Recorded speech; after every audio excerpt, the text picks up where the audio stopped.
भाई क्या चल रहा है यार।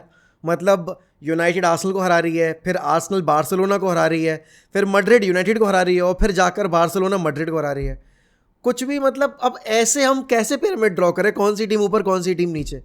लेकिन हाँ, एक चीज़ तुम्हें पता है, यूनाइटेड जब आर्सेनल से खेलती है, यूनाइटेड जब आपकी लिवरपूल से खेलती है या मैन सिटी से खेलती है, और आपकी रियल मैड्रिड जब बार्सिलोना से खेलती है, भले ही वो सीज़न के बीच में हो या प्री सीजन टूर पे हो, वो फ्रेंडली आप उसको नाम नहीं दे सकते। और कल रात में जिस तरीके के चैलेंजेस, जिस तरीके के टैकल्स और जितना इंटेंसिटी दिख रही थी ना मैच में, कोई अगर ये मैच आप उसको पहली बार दिखाओगे बैठकर, कोई भी एक ऐसा नॉर्मल सा फुटबॉल फैन जो कि रेगुलर फुटबॉल फॉलो नहीं करता, और उसको ये ना बताया जाए कि भाई ये प्री सीजन टूर चल रहा है, वो समझ नहीं पाएगा कि ये लीग का मैच चल रहा है, नॉकआउट का गेम चल रहा है, या फिर प्री सीजन टूर का एक फ्रेंडली चल रहा है। क्योंकि वही सेम पैशन, वही सेम इंटेंसिटी और उतनी रूथलेसनेस दोनों साइड से आपको देखने को मिली। अब देखो, मैंने ट्वीट किया सुबह कि Barcelona were too good for Real Madrid. अब बहुत सारे लोग उसको एक अलग डायरेक्शन में लेकर चले गए कि आपने मैच नहीं देखा, आप सिर्फ स्कोर लाइन देखकर जज कर रहे हो। अब देखो, होता क्या है कि फुटबॉल और चाहे कोई भी स्पोर्ट, आपके फाइनल जो स्कोर लाइन है उसके बेसिस पे जज किया जाता है, राइट। अब ऐसे अगर हम बात करें तो बहुत सारे मैचेस ऐसे हुए जहां पर real Madrid were the second best team, but they ended up winning that competition और ended up winning that game, right. Same आज चीज़ हुई है, उन्होंने 5 बारी पोस्ट हिट किया, पोजेशन में भी इक्वल थे वो, उनका नंबर ऑफ चांसेस भी देखो, नंबर ऑफ शॉट्स टेकन देखो, वो सारी चीज़ें उनके फेवर में थी। बट आखिरी में जब मैच डिसाइड होता है तो वो स्कोर लाइन से डिसाइड होता है।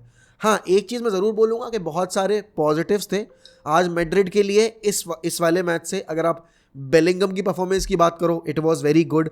अगर आप बात करो वेलवर्दे, बेलिंगम और आपकी जो मॉड्रिच वगैरह की जोड़ी है वो कैसे वर्क करेगी मिडफील्ड में, उसका हमें एक एग्जांपल देखने को मिला। जैसे चुआमीनी की अगर आप बात करो, आप लेट्स से कि कामाविंगा की बात करो, सारी परफॉर्मेंसेज मिडफील्ड में काफ़ी ज़्यादा पॉजिटिव थी। बट बात वही है कि जैसे लास्ट ईयर तक Benzema was there, although last year Benzema की परफॉर्मेंसेज उस लेवल की नहीं थी, लेकिन होजेलू आपका बेंजेमा नहीं है, और वो चीज़ आपको देखने को मिली। और इसीलिए अभी जो मैड्रिड फैंस की क्राई है ना इस मैच के बाद, वो इस चीज़ के लिए बढ़ गई है कि भाई we need to sign Mbappe as soon as possible. क्योंकि सीज़न में यहाँ पर अगर हम बड़े मैचेस में जाएंगे तो फिर इस बात की क्या गारंटी है कि हमारे जो यंगस्टर्स हैं विनीशियस और रोड्रिगो, वो इस प्रेशर को एब्जॉर्ब करके डिलीवर कर पाएंगे। क्योंकि यहाँ पर आप बात करो, लास्ट ईयर तक Vinicius was doing so well, but experience के तौर पर आपके पास बेंजेमा था, अभी वो एक फिगर नहीं है आपके पास। अब देखो, जितनी तारीफ आप अभी यहाँ पर मैड्रिड की करोगे कि भाई मैड्रिड ने चांसेस क्रिएट किए, ये किया वो किया, बट एक चीज़ को आपको पॉइंट आउट करना पड़ेगा, एंड दैट इज़ कि वो क्लिनिकल नहीं थे। आप यहाँ पर देख रहे हो भाई, बार्सिलोना की अकेडमी जो कि 3rd डिवीजन में लोन पर गया प्लेयर है, वो आकर आपके लिए गोल स्कोर कर रहा है, वो एक बार रेस कर रहा है और आपको दिखा रहा है कि अगर आपको हाफ चांस भी मिल रहा है तो you have to score those goals, you have to capitalize on those chances. Penalty miss कर रहे हैं, टैप इन मिस कर रहे हैं, 1v1 चांसेस पर डिसीजन मेकिंग खराब हो रही है, आपको आपके प्लेयर्स को ये नहीं पता है कि कब टेक ऑन लेना है, कब आपको पास करना है। वो एक चीज़ जो area of concern last year भी था। आप जैसे बड़े मैचेस की बात करो, स्पेशली मैन सिटी वाले गेम की, वही उसकी कुछ ग्लिम्पसेस आपको इस गेम में भी देखने को मिले। फेरन गार्सिया को बिल्कुल बैठा दिया फर्स्ट गोल पे डेम्बेले ने, एंड देन आपने आखिरी गोल पर देखो, पहला गोल जब 15वें मिनट में गोल स्कोर कर दिया, तब उसके बाद जो हुआ कि मैड्रिड ने अपनी लिमिट थोड़ी पुश करने की कोशिश की, मैड्रिड ने बार्सिलोना के डिफेंस को टेस्ट करने की कोशिश की। अब बार्सिलोना ऐसा नहीं है कि उनका स्क्वाड भी बहुत स्टेबल है, उनके स्क्वाड में भी लास्ट ईयर उन्होंने पिके को जाने दिया, जॉर्डी अल्बा चला गया, इस साल उनके पास बुस्केट्स भी नहीं था इस मैच में।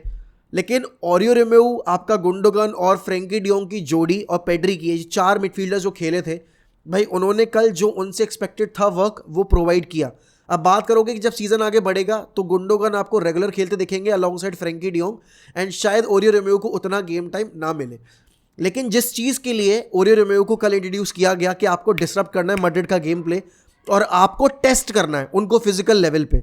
अब एक चीज़ जो लास्ट ईयर तक बुस्केट्स लेकर आता था वो था कंपोजर, गेम रीड करने का एक सेंस, वो चीज़ ओरियो रोमेओ के पास उस लेवल की नहीं है। बट जो चीज़ बुस्केट्स के पास नहीं थी वो थी फिजिकलिटी, वो रोमेओ लेकर आता है, बुली करेगा वो आपके ओपोनेंट को, आपके एरियल डुअल्स में, आपके ग्राउंड डुअल्स में, और वो चीज़ कल हमें देखने को मिली। शुरुआत में ओरियो रोमेओ का एज ऑफ द बॉक्स एक शॉट आया था जो कि टॉप ऑफ द बार लगा, नीचे आया और बाहर निकल आया, वो गोल अगर उस टाइम पर स्कोर हो जाता तो शायद शोल्डर्स बहुत जल्दी ड्रॉप हो जाते। बार्सिलोना ने कल जिस तरह का गेम दिखाया है वो लास्ट ईयर उन्होंने प्रोड्यूस किए थे हर एल क्लासिको में वही मोमेंट्स। देखो बार्सिलोना को पता है कि उनके पास अभी जो स्ट्रक्चर है उसमें शावी एक ऐसा सिस्टम डेवलप कर रहा है कि हम रिजल्ट निकाल पाएँ, राइट। और वो उन रिजल्ट निकालने के बीच बीच में आपको मोमेंट्स भी प्रोवाइड करता है। जैसे कि आप इन्वर्टेड रन्स की अगर बात करो, कल डेम्बेले ने एक तरफ विंग होल्ड कर रखी थी तो आपका फ्रेंकी और पेड्री बार बार उन चैनल्स में रन बना रहे थे और गुंडोगन डिक्टेट कर रहा था गेम, थोड़ा सा पीछे रहकर बॉक्स टू बॉक्स रोल में। यही चीज़ आपको और ज़्यादा बेटर तौर पे देखने को मिलेगी जब Gundogan will be used to this entire Xavi ball वाला सिस्टम। एंड अगर आप देखो डिफेंस की बात करो, ऐसा नहीं है कि बार्सिलोना ने सेकंड हाफ में चेंजेस नहीं किए, मैड्रिड को मौका नहीं दिया कमबैक करने का, बट मैड्रिड क्लिनिकल नहीं थी। एंड ऑनेस्टली यहाँ पर अगर आप बात करो, Lewandowski was not on the score sheet, but in matches में लेवेंडोस्की का ऑफ द बॉल वाला जो वर्क रेट है ना वो बहुत अंडर द रडार चला जाता है। वो गोल स्कोरिंग उस पर शीट पे नहीं था, लेकिन अगर आप देखो तो वो बार बार आकर ड्रॉप कर रहा है, गुंडोगन को स्पेस दे रहा है, आपके पेड्री को स्पेस दे रहा है, आपके फेरान टोरेस वगैरह को, मतलब जैसे फेरान आया तो फेरान ने भी जब गोल असिस्ट किया तो फॉरवर्ड लाइन अब अपने आप में वर्क रेट जो है वो अब डिवाइड कर रही है। उनका ये है कि हमें मिडफील्ड को भी और इन्वॉल्व करना है, क्योंकि लास्ट ईयर बहुत सारी विक्ट्रीज ऐसी थी जो 1-0 थी। अब उन मैचेस में क्या हुआ कि एक आधा गोल इधर उधर से स्कोर हो गया और फिर आपने क्लीन शीट रख ली। लेकिन इस बार चावी की यही कोशिश होगी कि लास्ट ईयर जो हम अपनी जीडी इंप्रूव नहीं कर पाए थे, जीडी पर हमने ज़्यादा मेहनत नहीं की थी, आज हम इसको और इम्प्रूव करें, हम ज़्यादा गोल स्कोरर्स ढूंढें। जब सीज़न आएगा तो इस मैच से बहुत ज़्यादा पॉजिटिव से लेने को, कुछ नेगेटिव्स भी हैं, जैसे कि जितने बार एक्सपोज हुआ बारसा का आपका बैकलाइन 1v1 सिचुएशन में, जितना टेक ऑन्स कंप्लीट किए। एक वो बॉल थी जो वेलवर्दे ने डाली थी, अर्ली रन बनाया यहाँ पे बेलिंगम ने, बेलिंगम वॉज थ्रू, लेकिन उस बीच में फिर कुंडे की जो पेस थी वो काम में आई, अराहो वॉज वेरी गुड। अब आपको एक पैटर्न प्ले देखने को मिल रहा है। लास्ट ईयर तक बार्सिलोना का पैटर्न प्ले थोड़ा सा डिसओरिएंटेड सा लगता था, लेकिन आर्सेनल वाले गेम में भी आपने देखा। अब देखो बात यही है, नेगेटिव्स अगर निकाल लें तो आप आर्सेनल वाले गेम में निकाल लो कि भाई कितना शेकी डिफेंस था, पॉजिटिव्स निकाल लें तो आप रियल मैड्रिड वाले गेम से निकाल लो कि भाई आपने उस डिफेंस के उस ब्लंडर्स उन ब्लंडर्स को कैरी मतलब कवर अप किया एंड फिर आपने रिजल्ट प्रोड्यूस किया, वो भी मैड्रिड की उस टीम के अगेंस्ट जो भी यूनाइटेड को हरा के आई थी, और उसी यूनाइटेड ने आर्सेनल को हराया था जिससे बार्सिलोना हारी है। अब ये एक ऐसा टाइम पीरियड है जहां पर बेलिंगम अपने आप को टीम में स्टेबल करने की कोशिश कर रहा है, जेलअप करने की कोशिश कर रहा है। Ferran Garcia is trying to find himself into the team. हमने देखा कि Ferran Garcia against United was very good. पता है ये मैड्रिड की ये टीम अभी थोड़ी सी रॉ है, क्योंकि मिडफील्ड में इनके पास बहुत ज़्यादा यंगस्टर्स है। चुआमेनी इज़ अ यंगस्टर, आपका कामाविंगा is a youngster, Bellingham is a youngster. ठीक है, मार्केट वैल्यू आपने चुआमेनी और बेलिंगम के लिए बहुत ज़्यादा पे की है, जो भी आपने ट्रांसफ़र अमाउंट पे किया, but at the same time आपको एज ब्रैकेट तो कंसिडर करना ही पड़ेगा। और मैं हर बार बोलता हूँ, ये चीज़ मैंने पहले भी बोली, ये चीज़ मैं अभी भी बोलूँगा, पेड्री उसकी जो एज है भाई, he is way too mature considering कि वो जिस एज ब्रैकेट का बंदा है। मुझे पेड्री में, मैंने बहुत बार बोला है कि मुझे पेड्री में इनिएस्ता और मेस्सी वाला वो कंपोजर दिखाई देता है, वो गेम सेंस उसका अलग लेवल का है। और आप सोचो इस मिडफील्ड में जहाँ पर ऑलरेडी आपके पास पेड्री था, फ्रेंकी डियोंग था, उसमें आपने एक गुंडोगन जैसा ultimate match winner, clutch winner आपने डाल दिया है। तो डेफिनेटली बारसा का जो एक स्ट्रगल चल रहा था ना यूरोपियन कंपटीशन में, उसको दूर करने के लिए यहाँ पर गुंडोगन को साइन किया है। और अभी तक जितना भी मैंने गुंडोगन को देखा है उसमें आपको पॉजिटिव्स बहुत ज़्यादा दिखाई दे रहे हैं। एंड अभी तक हमने ओरियो रोमेओ के बारे में इतना ज़्यादा डिस्कस नहीं किया, because we all know that ओरियो रोमेओ इतने 4 मिलियन 5 मिलियन की साइनिंग है, उस पर इतना डिस्कशन करने का बनता नहीं था। But this can change the entire season for Barcelona.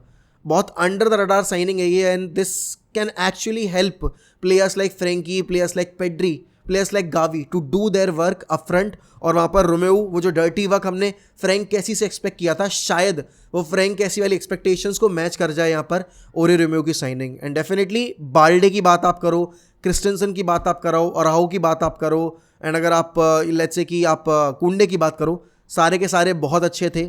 आपके फेरान टोरेस ने जो थ्रू बॉल डाली थी, that was absolutely magical. And देखो अकेडमीज़ का बहुत इंपॉर्टेंट रोल रहा है सर्टेन क्लब्स में, स्पेशली बार्सिलोना, आपकी यूनाइटेड जैसे क्लब्स में, जहाँ पर अकेडमी ही ज़्यादा डिफरेंस लेकर आती है। एंड आप अगर बारसा की बात करोगे, उनके हर एक सक्सेसफुल स्पेल में आपकी अकेडमी ने ही प्लेयर्स प्रोड्यूस करके दिए हैं। तो यहाँ पर अभी आपके पास बहुत सारे प्लेयर्स आ रहे हैं फ्रॉम द अकेडमी, देखते हैं क्या होता है क्या नहीं होता है। बट डेफिनेटली बारसा फैंस अभी इस प्री सीजन टूर पर इस विक्ट्री से बहुत कुछ एक्सपेक्ट कर सकते हैं आने वाले सीजन में, एंड ये ज़रूर एक टोन सेट कर चुका है आपके आने वाले सीजन के लिए। एंड अब जब एल क्लासिको होगा सीजन के अंदर, तब मज़ा आएगा देखने में कि इस रिजल्ट से सीख कर मैड्रिड किस तरीके से यहाँ पर कम बैक करती है। And to all those who were questioning कि भाई आप नेगेटिव हो रहे हो मैड्रिड को लेकर, मैं नेगेटिव नहीं हो रहा हूँ। देखो स्पोर्ट्स एक ऐसा ही गेम है जहाँ पर रिजल्ट के बेसिस पर आपकी परफॉर्मेंस जज की जाती है। अब परफॉर्मेंस हम अगर सिर्फ टैक्टिकल बेसिस पे जज करेंगे तो ठीक है, वहाँ पर आप बोलोगे Madrid was good, Madrid needs to improve themselves up front, और चांसेस अगर क्लिनिकल अगर हो जाए वो तो डेफिनेटली हरा सकते हैं।